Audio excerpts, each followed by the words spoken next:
ناظرین، میں ڈاکٹر آصف ریاض کی ہوں. میں دوبارہ انکہی ٹی وی چینل سے آپ کے لیے پوڈ کاسٹ کر رہا ہوں، اور آج ہمارے مہمان ہیں نسیم حیدر صاحب، کنٹرولر جیو نیوز، جو کہ ایک مانی ہوئی شخصیت ہے، مجے ہوئے صحافی ہیں، اور ان کی قابلیت اور ان کا جو کام جیو کے لیے ہے وہ ایک انتہائی قابل قدر ہے.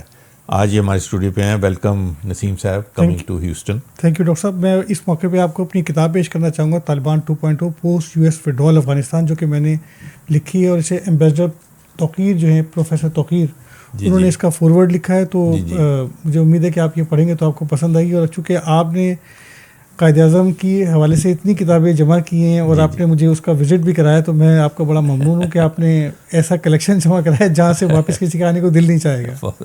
نسیم احمد، بہت بہت شکریہ. قائد اعظم ہمارے بابا قائد اعظم ہیں، یہ انہی کی بدولت ہم آج پاکستانی ہیں. ہماری میں پاکستانیت قائد اعظم کی وجہ سے. جتنا بھی ہم ان کے بارے میں ذکر کریں کم ہے. نوجوان قوم کو ان کے بارے میں بتانا بہت ضروری ہے کہ وہ بھول نہ جائیں. ان کا جو قرض ہمارے اوپر ہے، ہم سب مل کے تمام قوم کو آہستہ آہستہ اتارنا چاہیے، اور نوجوان قوم کو پیغام قائد اعظم اور پیغام پاکستان دینا چاہیے. تو آپ کی کتاب سے یا شروع کرتے ہیں، Taliban post U S A withdrawal Afghanistan. آپ جانتے ہیں کہ ریسنٹلی ایک بہت انسیڈنٹ ہوا ہے جس پہ صدر ٹرمپ بھی بولے ہیں. افغانستان، پاکستان اور امریکہ ہمیشہ پاکستان کو افغانستان کے لینس سے دیکھتا رہا ہے، اور اب وہ لینس نہیں رہا ہے کیونکہ جنگ ختم ہو چکی ہے. لیکن اس کے اثرات آج تک ہیں، جس کے اثرات اس تھینکس گیونگ کے پہلے بھی آئے ہیں. تو اس کتاب کے حوالے سے اور ان حالات کے حوالے سے امریکہ، افغانستان، پاکستان، آپ کیا سمجھتے ہیں کہ اس وقت ہم کہاں ہیں؟ دیکھیے، آپ نے بہت اچھی بات کی کہ ہمیشہ امریکہ جو ہے وہ پاکستان کو ایک لینس سے دیکھتا تھا افغانستان کے، اور وہ اب صورتحال نہیں رہی تھی. اتفاق یہ ہے کہ فیلڈ مارشل عاصم منیر اور کے دورے سے، اور پھر اس کے بعد جو وزیر اعظم کے دورے ہوئے، سردار صاحب کا دورہ ہوا، پاکستان اور امریکہ کے تعلقات میں اتنی اچھی بہتری آئی ہے کہ اس موقع کو اب پھر سے یوٹیلائز کرنا چاہیے کہ ایک مرتبہ پھر امریکہ دیکھے پاکستان کو افغانستان کی لینس سے. کیونکہ آپ نے دیکھا کہ تھینکس گیونگ ڈے کے موقع پر یہاں پر ایک افغان نیشنل نے دو نیشنل گارڈز کو گولی ماری، ایک کا جو اس پہ سے انتقال ہو گیا اور دوسرے جو ہے وہ کرٹیکل حالت میں ہے. لیکن اس وقت امریکہ کو اندازہ ہوا ہے پہلی دفعہ کہ یہ افغان جو ویٹ نہیں ہوئے تھے صحیح سے اور وہ یہاں آئے ہیں تو وہ کیا کر سکتے ہیں. تو پھر سوچنا چاہیے کہ جو 2 ملین افغان پاکستان میں آئے ہیں اور وہ ویٹ نہیں ہوئے، وہ پاکستان میں کیا کر سکتے ہیں. اور پھر جو انفلٹریشن مزید ہو رہی ہے مسلسل، وہ اس کے نتائج پاکستان، ایران، چین، سینٹرل ایشیا، روس، یہ سب کیسے بھگتیں گے. تو یہ سب کا ایک مشترکہ مسئلہ ہے جسے سب کو مل کر حل کرنا چاہیے. بہت خوب آپ نے یہ کہا ہے کہ ویسے یہ جو آپ نے مسئلہ اٹھایا کہ 2 ملین جو ویٹ نہیں ہوئے جو پاکستان میں ہیں، ان کا آپ کا کیا خیال ہے؟ یہ پاکستان کے ساتھ اور افغانستان کے ساتھ ان دونوں کو مد نظر رکھتے ہوئے آپ کا کیا خیال ہے؟ دیکھیے، کچھ ممالک ہوتے ہیں جو سٹیزن شپ دیتے ہیں. جی. مثال کے طور پر امریکہ، یورپ، برطانیہ. کچھ ممالک ہیں جو سٹیزن شپ نہیں دیتے لیکن وہ اپنے یہاں لوگوں کو آنے دیتے ہیں ایون کام کے لیے. مثال کے طور پہ مڈل ایسٹ. اب آپ 20 سال 50 سال مڈل ایسٹ میں رہیں تو سٹیزن شپ نہیں ملتی. اب کچھ قوانین چینج ہونا شروع ہوئے ہیں. پاکستان نے یہ ریفیوجیز لیے تھے کہ جب آپ کی صورتحال بہتر ہوگی ہم واپس بھیجیں گے. طالبان کا یہ کہنا ہے کہ افغانستان میں اب امن آ چکا ہے، اب وہاں پر روزگار کے مواقع ہیں، تو اگر ایسا ہی ہے تو پھر کو واپس جانا چاہیے. بالکل صحیح ہے. میں اب آپ آتا ہوں جیو ٹی وی کی طرف. آپ جیو ٹی وی پاکستان میں، میں سمجھتا ہوں انہوں نے صحافت میں جیو ٹی وی نے ایک معیار قائم کیا ہے. بے شک. اور آپ سے یہ گزارش ہے کہ آپ یہ بتائیں کہ اس بدلتے ماحول میں جو کہ میڈیا میں ہے، آپ اس کو جیو کی جو عظمت ہے اس کو کیسے برقرار رکھیں گے؟ دیکھیں، یہ تو میں سمجھتا ہوں کہ ایک انتہا سے بڑا چیلنج ہے اس زمانے میں. میں سمجھتا ہوں کہ جو جیو ہے یہ ایک ادارہ ایک ایسے آدمی نے قائم کیا تھا، میر خلیل الرحمان صاحب نے، جنہوں نے مطلب جنگ جس کی بنیاد اتنی مضبوط ہے کہ اس کی وجہ سے جیو مستحکم ہوا. اچھا، یہ پوری ایک نسل ہے جس نے اپنا دن رات ایک کر کے جرنلزم کو دیا ہے. یعنی دن ہو یا رات، میں نے یہ دیکھا ہے کہ جو جیو چینل کے اونرز ہیں یہ کمیٹیڈ ہیں جرنلزم سے. ان جیسا کوئی بندہ میں نے ڈیووٹیڈ دیکھا نہیں. تو میں سمجھتا ہوں کہ جب تک یہ ان کے ہاتھوں میں ہے یہ جیو محفوظ ہے اور یہ ترقی کر سکتا ہے کیونکہ ان کا ویژن ہے. وہ اپنے، میں کہتا ہوں نیوز سے نہیں چلتی، نیوز ویژن سے چلتی ہے. تو ان کے پاس ویژن ہے. بہت خوب. نسیم صاحب یہ بتائیں کہ پاکستان میں میڈیا فریڈم کے حوالے سے اکثر بحث ہوتی ہے، بہت سے لوگ اس پہ بات کرتے ہیں. آپ کی نظر میں سب سے بڑی رکاوٹیں کیا ہیں؟ دیکھیے، جب جیو چینل لانچ ہوا تھا تو ہمارے جو پریزیڈنٹ تھے ان کا نام تھا عمران اسلم. کچھ عرصے پہلے ان کا انتقال ہوا. جب لانچ ہوا چینل تو بی بی سی کے ایک صحافی نے ان کا انٹرویو کیا اور ان سے پوچھا کہ بھائی مشرف صاحب کا دور ہے، اتنی ریسٹرکشنز ہیں، آمریت ہے، آپ اس میں چینل لانچ کر رہے ہیں تو پھر آپ کو کتنی آزادی ہے؟ تو وہ کہنے لگے کہ بھائی ہمارے ہاں سب کچھ کہنے کی آزادی ہے لیکن اس کے بعد کچھ آزادی نہیں. تو اس کا مطلب یہ ہے کہ پابندیاں تو ہمیشہ سے رہی ہیں، آج بھی ہیں، لیکن صحافی کا کام یہ ہے کہ وہ ایک رستہ نکالتا ہے کہ کس طرح سے اپنی بات کہنی ہے. یعنی کہ ایک انٹلیکچوئل انداز ہوتا ہے جس سے آپ اپنی بات کہہ بھی دیتے ہیں، کسی کو چوٹ لگتی بھی نہیں. باؤنڈریز ہیں لیکن آپ کو ان باؤنڈریز کو پش کرنا پڑتا ہے بہت ہی سلیقے کے ساتھ، جس سے آپ اپنی بات کہہ دیتے ہیں. میرے خیال میں آج بھی یہ بات کہنا آسان ہے. بالکل صحیح ہے. نسیم صاحب، ناظرین کا مائنڈ سیٹ جو تھا، جو رجحان ہوتا تھا، اس کے شروع سے لے کے آج تک کیا اس میں تبدیلی آئی ہے؟ اور کیا آپ سمجھتے ہیں کہ آج کے ویورز کا بنیادی فرق کیا ہے؟ آپ نے بہت عمدہ سوال پوچھا ہے، کیونکہ یہی جو ہے وہ کسی بھی چینل کی ریٹنگ یا اس کی اگر کوئی یوٹیوب یا فیس بک یا کسی انسٹاگرام یا کسی بھی چیز کے اوپر اس کی فالوئنگ کو جو ہے نا وہ بڑھاتا ہے یا کم کرتا ہے. دیکھیں میں چونکہ جیو سے وابستہ ہوں اور اس کو ہی آبزرو کرتا ہوں تو میں دیکھتا ہوں کہ لوگوں کا مزاج جو ہے نا بہت تیزی سے تبدیل ہو رہا ہے. بہت سی چیزیں ہیں جو اب لوگ اس کو دیکھنا نہیں چاہتے. تو لوگ دیکھنا چاہتے ہیں ریئل ایشوز کو. ریئل ایشوز کو بہت کم چینل فوکس کرتے ہیں. تو میرے خیال میں اگر ریئل ایشوز کو فوکس کیا جائے تو آج بھی لوگ اس کو دیکھتے ہیں. آپ یہ دیکھیں کہ جب مواد لوگوں کو پسند نہ آئے اور وہ کچھ اور دیکھنا چاہیں، اور یہ عوامی دباؤ جو کہ نیوز چینلز پہ آتا ہے، آپ اس چیلنج کو کیسے ڈیل کرتے ہیں؟ دیکھیں، ایک ہوتا ہے بیلنس رکھنا. جی. تو ہماری تو کم سے کم یہ کوشش ہوتی ہے کہ جتنا بیلنس رکھ سکیں رکھیں. کیونکہ کچھ لوگ ہیں جو کہ سیاست کو دیکھنا چاہتے ہیں. جی. ان کا پورا دن میں اس چیز سے، اس کے بغیر ان کو ہضم نہیں ہوتی کوئی چیز جب تک وہ سیاست پر دیکھ نہیں لیتے. تو ایک ان لوگوں کی بہت بڑی تعداد بھی ہے تو وہ دیکھنا چاہتے ہیں وہ، لیکن اس میں ریئل ایشوز دب جاتے ہیں. تو کوشش یہ کی جاتی ہے ہمارے یہاں کہ جتنے ریئل ایشوز ہوں ان کو جہاں جگہ بنے جتنی زیادہ اسپیس دی جا سکے دی جائے. اور میرے خیال میں اسی وجہ سے جیو آج بھی نمبر 1 ہے. بالکل صحیح کہا ہے آپ نے. میں سمجھتا ہوں کہ یہ جو ڈیجیٹل میڈیا ہے یہ بڑھتا جا رہا ہے، ہر طرف ڈیجیٹل میڈیا بڑھ رہا ہے. کیا اس ڈیجیٹل میڈیا کے بڑھنے سے نیوز اور نیوز چینل پہ کوئی اثر پڑا ہے؟ اور کیا آپ سمجھتے ہیں کہ مستقبل ڈیجیٹل میڈیا کا ہے؟ 100% ڈیجیٹل میڈیا کا مستقبل ہے. اور میرے خیال میں جو ویورز تھے جو اپنی سہولت کے حساب سے نہیں دیکھ پاتے تھے کسی خاص بلیٹن کو، کسی خاص پروگرام کو، اب ان کو ایک آسانی ہوئی ہے کہ وہی پروگرام وہ ڈیجیٹل میڈیا پہ دیکھ لیتے ہیں. تو ایٹ لیسٹ اس وقت جو ٹی وی کا کانٹینٹ ہے وہ زیادہ تر جا رہا ہے ڈیجیٹل میڈیا کے اوپر سیم. اور وہ سیم جو ہے اگر اس کی ویورشپ اس وقت پر نہیں آ رہی ٹی وی کے اوپر تو وہ کسی وقت سوشل میڈیا پہ، فیس بک پہ یا یوٹیوب پر یا انسٹا پہ یا ایکس پہ یا ٹک ٹاک پہ کہیں نہ کہیں آ رہی ہے.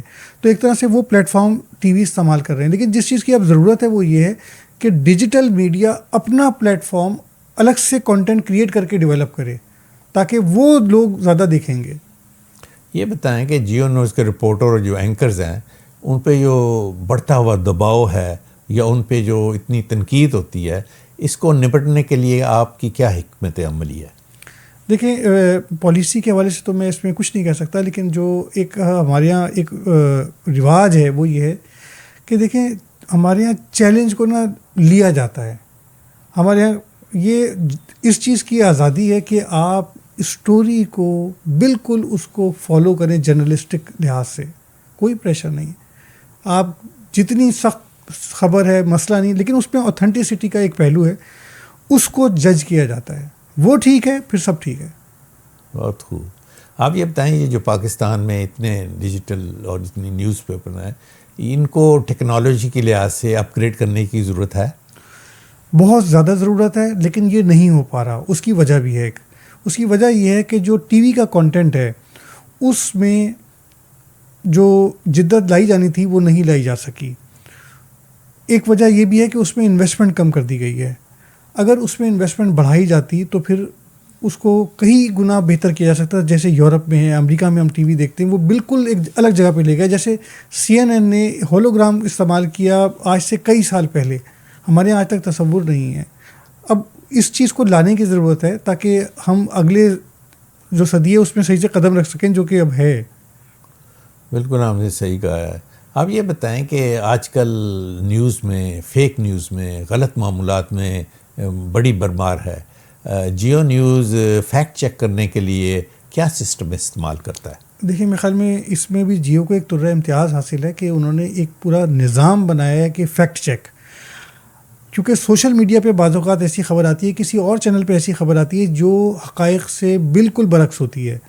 ان کا کام یہ ہوتا ہے کہ وہ ریٹنگ لیں, وائرل ہو جائے, ان کے پیسے بن جائیں, یا پھر وہ کوئی ایجنڈا سرو کر رہی ہوتی ہے. تو جیو کیا کرتا ہے کہ ایسی خبر جو کہ سوشل میڈیا پر ہو یا میڈیا پر آئی ہو کسی مین اسٹریم, اور وہ کمیونٹی پر, پاکستانی کمیونٹی پر یا اداروں پر یا کسی اور چیز پر جس پر بھی وہ اس سے متعلق ہو, وہ اس کو تمام پہلوؤں سے چیک کرتے ہیں, اس سورس کو جا کے چیک کرتے ہیں جس سے وہ متعلق ہوتی ہے, اور ویریفائی کرنے کے بعد ہم خبر دیتے ہیں کہ یہ ٹھیک ہے یا غلط ہے. بہت خوب. آپ کے نزدیک ایک اچھے اینکر مین کی اہم خصوصیات کیا ہونی چاہیے؟ دیکھیے میرے نزدیک تو ایک اچھے اینکر کی جو خصوصیات ہیں وہ بالکل ڈیفرنٹ ہیں اس کے مقابلے میں جو پاکستان میں اس وقت معیار ہے. پاکستان میں جو عام طور پر دیکھا جاتا ہے وہ ہے گڈ لکنگ ہونا چاہیے. جی. پاکستان میں یہ دیکھا جاتا ہے کہ وہ کتنا اپنے جذبات کا اظہار کر رہا ہے. میرے نزدیک ایک اچھا اینکر وہ ہے یا ایک اچھا ہوسٹ وہ ہے جو بہت اچھا اس ٹاپک کو سمجھتا ہے, اور پھر وہ نپے تلے کویسچنز کرتا ہے, اور اسے یہ معلوم ہے کہ کس لفظ پر کتنا سٹریس دینا ہے, بات کو کس طرح کمیونیکیٹ کرنا ہے, تاکہ ایک عام ویور اس کی پوری اہمیت کو سمجھے. بہت خوب. ایک سینسیٹیو کویشچن ہے کہ جیو نیوز پر حکومت یا مختلف اداروں کا دباؤ کے بارے میں اکثر بات چیت ہوتی ہے. آپ اس تاثر کو کس طرح دیکھتے ہیں؟ دیکھیں, دباؤ اگر کسی ایک چینل پر ہوگا تو وہ سب پر ہوگا. اس کی وجہ یہ ہے کہ اب وہ دور ختم ہو گیا کہ آپ کسی ایک چینل پر خبر دینے سے روک دیں تو وہ دوسرے پر نہیں آئے گی. اب ایسا سسٹم نہیں ہے, کیونکہ اب سوشل میڈیا نے اس چیز کو, اس بیریئر کو بریک کر دیا ہے. اچھا, سوشل میڈیا کے جو فالوورز ہیں وہ اس کو فالو کرتے ہیں تو ان کو خبر مل جائے گی. اب اصل میں وقت ہے کہ آپ اس خبر کو پوری دیانتداری کے ساتھ دیں تاکہ اس میں سے وہ پہلو نہ ہو جو کہیں لوگوں کو مس گائیڈ کرے. بالکل صحیح. نسیم صاحب یہ بتائیں کہ آپ کے جو عام ناظرین ہیں ان کا اعتماد بڑھانے کے لیے آپ کیا نئے اقدامات کرنا چاہتے ہیں؟ دیکھیں, چینل کو اس وقت جو ہے وہ, جیسے میں نے آپ کو شروع میں کہا کہ ریئل ایشوز کو اسے اٹھانا چاہیے. جو عام آدمی کو درپیش مسائل ہیں جب تک ان کو سامنے لا کر ان کا بہترین حل نہیں پیش کیا جائے گا, ویورشپ مزید نہیں بڑھے گی. لیکن یہ اللہ کا شکر ہے کہ میں نے کم سے کم جیو کو دیکھا وہ مسلسل گرو کر رہا ہے. بہت بہتر. آپ یہ بتائیں کہ پاکستان میں یہ جو انویسٹیگیٹو جرنلزم ہے, کیا اس کو سپورٹ جس طرح ان کی ضرورت ہے مل رہی ہے؟ دیکھیں, انویسٹیگیٹو جرنلزم پاکستان میں بہت کم ہو گیا ہے. اس کی ایک وجہ ہے کیونکہ جو ایک انویسٹیگیٹو جرنلسٹ ہوتا ہے وہ بہت وقت لیتا ہے ایک خبر کو لانے میں, لیکن وہ خبر ایک یونیک خبر ہوتی ہے کیونکہ اس میں دن, بعض اوقات ہفتے اور مہینے صرف کیے ہوتے ہیں. پھر کہیں جا کے وہ فیکٹس فگر لے کر آتا ہے تاکہ وہ پوری اوتھینٹسٹی کے ساتھ انویسٹیگیٹ کرنے کے بعد وہ خبر لائے.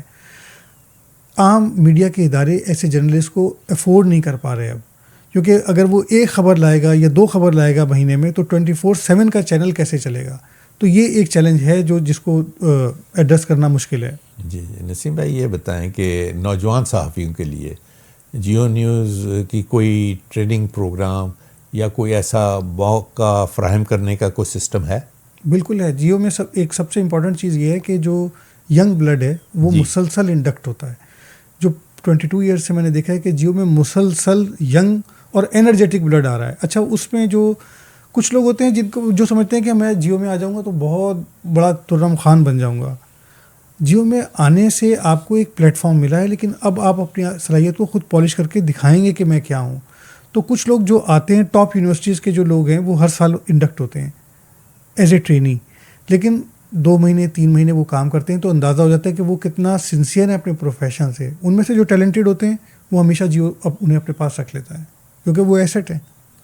یہ آپ بتائیں کہ جو ٹی وی نیوز کی موجودہ فارمیٹ ہے اس میں تبدیلی کی ضرورت ہے, جس طرح کے دنیا میں جو نئے فارمیٹ اپنائے جا رہے ہیں اس کے حساب سے؟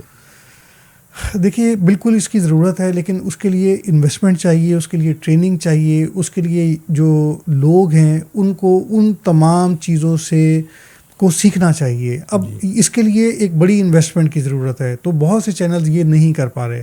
انفارچونیٹ ہے مگر یہ ریئلٹی ہے. اسی لیے ہمارا ٹی وی آج بھی وہیں کھڑا ہے جہاں آج سے 10 سال پہلے تھا, 15 سال پہلے تھا, بلکہ میں سمجھتا ہوں کہ گریجولی ہم پیچھے جا رہے ہیں بنسبت اس کے کہ ہم آگے جاتے ہیں. تو یہ سوال پیدا ہوتا ہے کہ پاکستان میں میڈیا بزنس ماڈل کو کن بڑے چیلنجز کو آپ درپائے ہیں اور کیا سامنا کرنا پڑتا ہے, اور آپ کو اس کو کیسے میڈیٹ کریں گے؟ دیکھیں سب سے بڑا جو میڈیا چینلز کو اس وقت چیلنج درپیش ہے وہ ان کے ایڈز کا ہے, کیونکہ اب وہ اس کی ویلیو وہ نہیں رہی جو پہلے ہوا کرتی تھی. پہلے چند چینل تھے گنتی کے, اب درجنوں چینل ہیں. اس سے نیوز کی ویلیو بھی کم ہوئی ہے اور اس سے جو ایک آمدنی تھی چینلز کی وہ بھی کم ہوئی ہے. تو اب سب سے بڑا چیلنج یہ ہے کہ آپ اپنے آمدنی کو بڑھائیں کیسے. میرے خیال میں اس کا بہترین حل سوشل میڈیا ہے. آپ وہ سٹوریز جو ہیں اس کو فالو کریں یا کریٹ کریں جس سے آپ کا سوشل میڈیا ریچ بڑھے. بالکل صحیح ہے. اب یہ دیکھیں یہ یوٹیوب اینکرز اور انفارمیشن میڈیا کے مقابلے میں مین سٹریم میڈیا اپنی پوزیشن کیسے برقرار کر رکھ سکتا ہے؟ یہ دیکھیں یہ اس میں ایک امپورٹنٹ چیز یہ ہے کہ جو چینلز ہیں بعض اوقات وہ آبجیکٹیوٹی نہیں دکھا رہے ہوتے. جی. اور یہ جو سوشل میڈیا پہ لوگ ہیں ان کے پاس کوئی وہ نہیں ہے رکاوٹ, کوئی باؤنڈری نہیں ہے ان کی, کوئی ریڈ لائن نہیں ہے ان کی. ایک آدمی امریکہ میں بیٹھ کے اگر کوئی پوڈ کاسٹ کر رہا ہے یا ایک پاکستان میں کر رہا ہے تو اس میں فرق ہے. پاکستان والے کو پاکستان کے رولز کو فالو کرنا ہے, وہی چیز یہاں بیٹھ کے کوئی کہہ سکتا ہے. تو یہ ایک چیلنج تو ہے کہ وہ کس طرح سے سوشل میڈیا کے جو جی. نسیم صاحب یہ بتائیں کہ جیو نیوز عالمی سطح پہ عالمی لوگوں کے لیے کن اقدامات کا کام کر رہا ہے کہ آپ کی بات ان سب تک پہنچے؟ میرے خیال میں ہمیں اپنی ریچ بڑھانی چاہیے. جی. کیونکہ ہمارا یہ ایک برانڈ ہے جس کو پوری دنیا جو ہے وہ واچ کرتی ہے. تو میرے خیال میں ہم جتنا زیادہ اس کو بڑھائیں میرے خیال میں اس سے زیادہ ہماری ریچ بھی بڑھے گی اور وہ میسیج بھی جو اوتھینٹسٹی ہے وہ بڑھے گا. جی. نسیم صاحب میں نے آپ سے بات کی تھی پیغام قائد اعظم, پیغام پاکستان. آپ کیا سمجھتے ہیں کہ پاکستان میڈیا کو قومی بیانیہ بنانے کے لیے زیادہ ذمہ داری کا مظاہرہ کرنا چاہیے؟ بالکل کرنا چاہیے, اور میرے خیال میں اس کے لیے کریٹیو طریقے ڈھونڈنے چاہیے, کیونکہ ہم اگر ایک سیٹ پیٹرن پر جو چیزیں پیش کرتے ہیں تو اس سے ہمارا اور ایک سرکاری میڈیا کا تاثر ایک جیسا ہو جاتا ہے, تو وہ لوگ کنٹینٹ عام پبلک نہیں دیکھتی. ہمیں اس کو تھوڑا سا زیادہ انٹیلیجنٹ انداز سے پیش کرنا چاہیے, زیادہ کریٹیو انداز سے پیش کرنا چاہیے, اور اس انداز سے پیش کرنا چاہیے جس سے وہ عام لوگوں کے عام ینگ جنریشن کے دلوں میں جائے. اس کی بہت ضرورت ہے. بہت خوب. یہ بتائیں کہ ہم پاکستانی ڈائسپورا امریکہ میں رہتے ہیں, کیا امریکہ میں پاکستانی ناظرین کے لیے جیو نیوز کا کوئی نیا منصوبہ ہے یا کوئی ایسی چیز کر رہے ہیں جو کوئی نیا انٹرنیشنل ورژن پروگرام لا رہے ہیں کہ نہیں؟ دیکھیں یہ پالیسی چیز ہے, میں اس بارے میں کچھ کہہ نہیں سکتا, لیکن امید ہے کہ آپ کوئی نہ کوئی خوشخبری سنیں گے. چلیں یہ تو بہت اچھی ہوئی ہے. دیکھیں پاکستان کے نوجوان صحافت کے بارے میں بہت کچھ کرتے ہیں. آپ ایک سینئر صحافی ہیں, آپ کا عمر گزر گئی ہے. آپ ہمارے نوجوان پاکستانی صحافت میں جو آنا چاہ رہے ہیں ان کو کیا مشورہ دیں گے؟ دیکھیں آج سے کوئی 28 سال پہلے میں اس فیلڈ میں آیا تھا. جی. اور میں جب آیا تھا اس وقت یہ فیلڈ اتنی چارمنگ نہیں تھی, کیونکہ اس وقت اخبار تھا, ٹی وی نہیں تھا, پرائیویٹ میڈیا. جی. جب ٹی وی آیا تو ایک بالکل نیا بوم آیا. اس سے لوگ جو تھے وہ جو عام مڈل کلاس میں جو تھے لوگ وہ اوپر آئے, جو لوور مڈل کلاس میں تھے وہ مڈل کلاس میں آئے. اب ایک مرتبہ پھر چیلنج ہے کہ سوشل میڈیا میں آپ کو کس طرح سے ایکٹیو ہونا ہے. تو جو نئے جرنلسٹ ہیں میرے خیال میں ان کو سوشل میڈیا کو بہت اچھی طرح سمجھنا پڑے گا کہ وہ سوشل میڈیا پر کس طرح سے اپنے آپ کو گرو کر سکتے ہیں. یہی اس وقت کی ہے کیونکہ ڈیجیٹل ہے جو فیوچر ہے ہمارا. بہت خوب. نسیم صاحب, آپ نے ریسنٹلی امریکہ کا دورہ کیا ہے, آپ نے نیو یارک گیا ہے, وہاں آپ نے اپنا کہ چیپٹر کی میں شریکت کی ہے. آپ واشنگٹن گئے ہیں, اپنے کتاب کے سلسلے میں اپنے مینٹر سے ملے ہیں. اب ہیوسٹن میں ہیں. آپ کے کیا تاثرات ہیں کہ پاکستانی ڈائسپورا جو ہے امریکہ میں, ان کے بارے میں آپ کی کیا رائے ہے؟ دیکھیے, میں نے نیو یارک میں اپنی کتاب کانگریس مین ٹام سوزی کو پیش کی جی, اور وہاں پر اے پی پیک کا ایک ایونٹ تھا, وہ بھی میں نے اٹینڈ کیا جس میں وہ آئے تھے. جی, تو ایک تو یہ ایک ایونٹ تھا. ایک واشنگٹن میں نے پروفیسر جو توقیر حسین ہے میرے مینٹور, ان کو میں نے کتاب پیش کی. رضوان سعید شیخ جو ہمارے ایمبیسڈر ہیں ان کو کتاب پیش کی. جی, جی, اور یہاں اب ٹیکسس میں نے یہ جنا سینٹر کا دورہ کیا ہے اور یہاں کچھ لوگوں سے ملاقات کی ہے. میں یہ سمجھتا ہوں کہ پاکستانی امریکنز ماضی کے مقابلے میں بہت زیادہ ایکٹیو ہیں اب. جی, میں پہلے کئی دفعہ آ چکا ہوں لیکن میں نے کبھی ان کو اتنا پولیٹیکلی چارج نہیں دیکھا, پولیٹیکلی ایکٹیو نہیں دیکھا جتنا اب دیکھا ہے. اب بہت تیزی کے ساتھ جو ینگ بلڈ ہے وہ پالیٹکس میں آنا چاہتا ہے اور آ رہا ہے. جیسے کہ بشرا ایمی والا ہیں, وہ اس دفعہ الیکشن لڑ رہی ہیں. اسی طرح عائشہ فاروقی ہیں, وہ الیکشن لڑ رہی ہیں. تو میرے خیال میں مڈ ٹرم الیکشن میں ایٹ لیسٹ 2 پاکستانی امریکنز کا کانگریس کے لیے الیکشن لڑنا بہت بڑی چیز ہے. بہت خوب. نسیم صاحب, ناظرین کی طرف سے اور میں اپنی طرف سے میں یہ کہنا چاہوں کہ آپ نے آج کی یقیناً اس گفتگو سے مفید ہوئیں گے اور آپ کی فکر اندازی سے بھی یہ خوب ہمارے ناظرین نے فائدہ اٹھایا ہوگا. میں آپ کا بہت شکریہ ادا کرتا ہوں کہ آپ نے یہ وقت دیا ڈاکٹر آصف قدیر کو انکہی ٹی وی چینل پہ آ کے. اور میں آپ کے تجربہ سے اور آپ کے تجربہ جو کہ جیو میں اتنے سالوں سے ہے اس کے بارے میں انکہی ٹی وی چینل سے میں آپ کا تہہ دل سے شکریہ ادا کرتا ہوں. پاکستان زندہ باد, قائد اعظم پائندہ باد.